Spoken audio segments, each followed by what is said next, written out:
Howdy folks, and welcome to Yonan's Edge. Today I'm going to be reviewing the Giant Mouse Ace Biblio.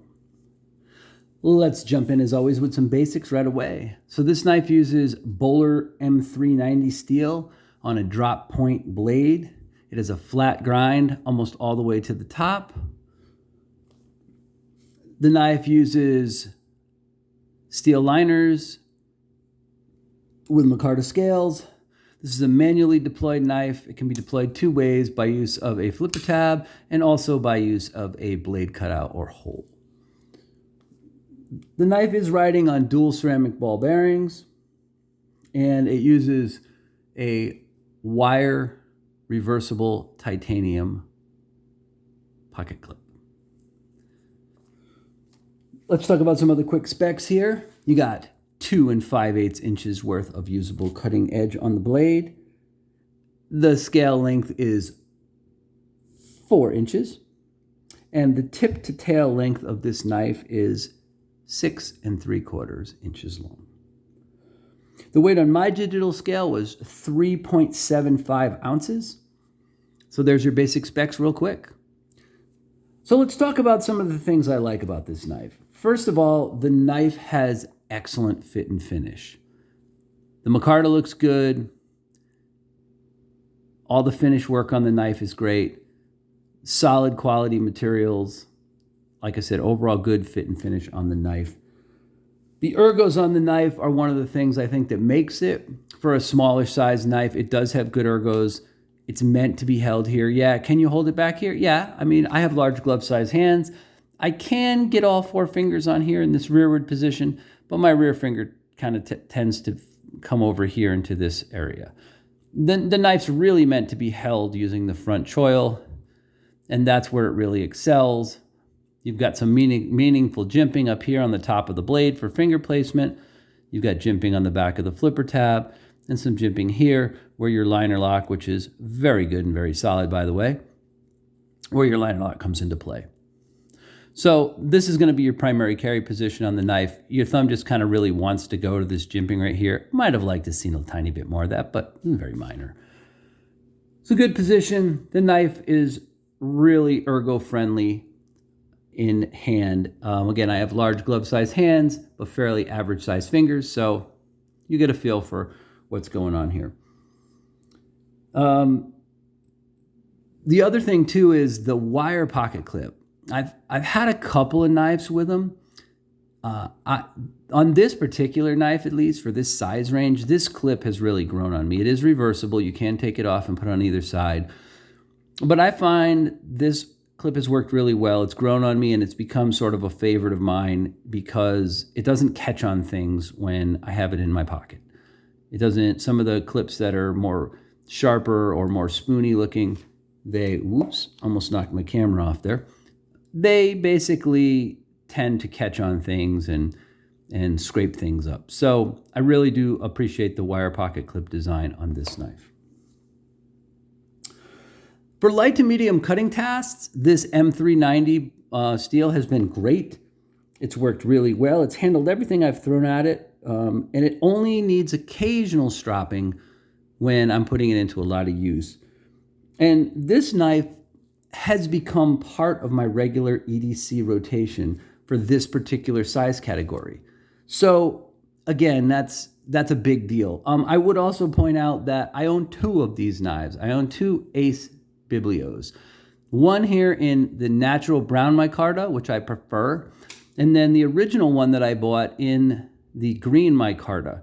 This knife has been carried more than the brown, but I kind of prefer the brown a little bit more. But there's the green and there is the brown. Okay, so let's talk about issues or dislikes.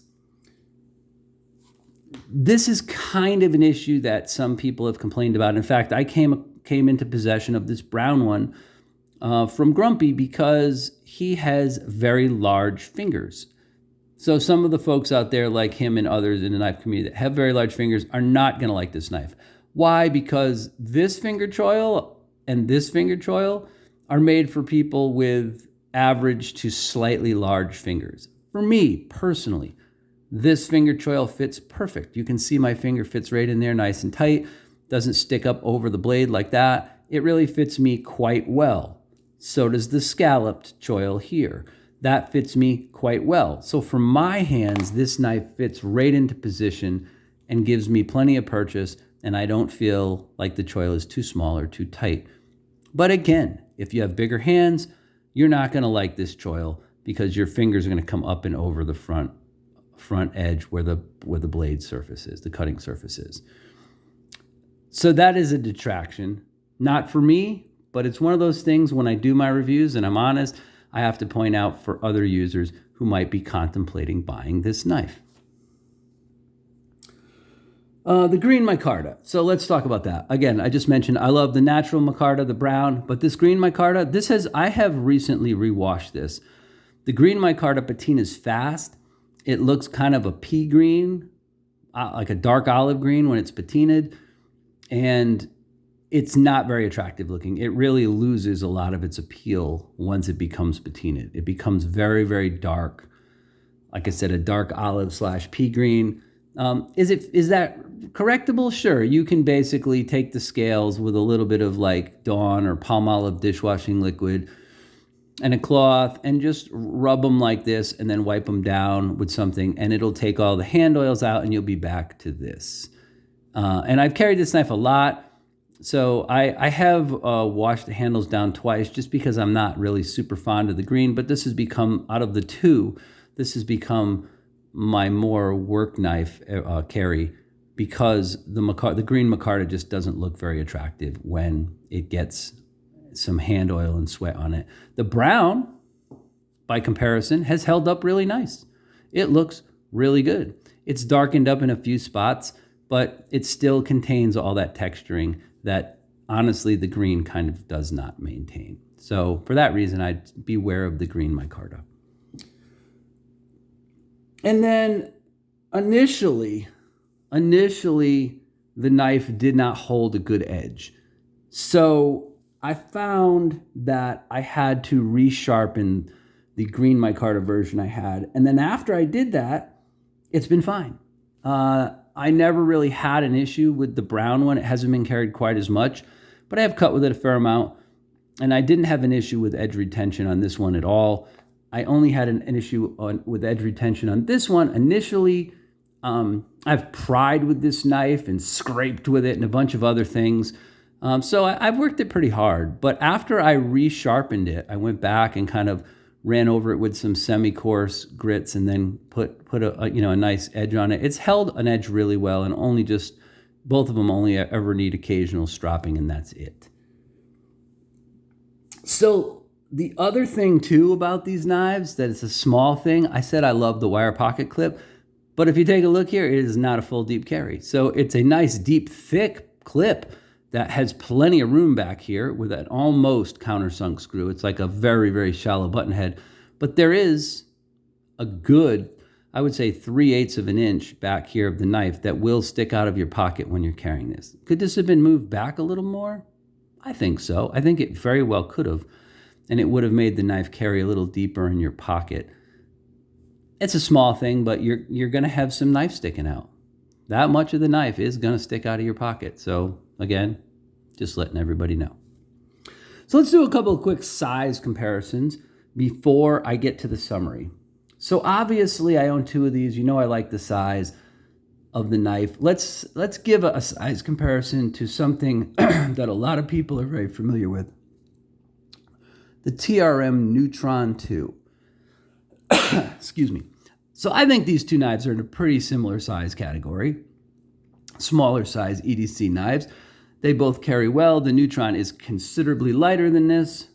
Boom. As you can see, there's a big difference in blade stock thickness and the thickness of the knife. So the Neutron 2, even though it's a little bit longer knife, is going to carry a lot smaller in your pocket.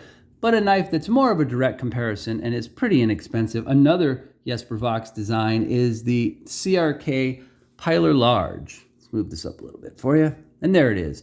So these knives are very similar in size, very similar in blade length. And one other thing I would point out to you, look at the difference in the choil size on these two knives. There we go. That is a humongous difference in choil size. It is just drastically way more choil here. I mean, look at that. Not exactly sure why they chose such a small choil size for this knife, maybe to maximize the cutting edge of the blade. I would have rather they radiused it a little more and given you a little more blade to cut with. Again, doesn't bother me, might bother some other people. So let me summarize. I really like this knife. I like this knife enough that I own both Micarta versions of it. But I would have to say that, it does have some shortcomings, especially for people with larger hands.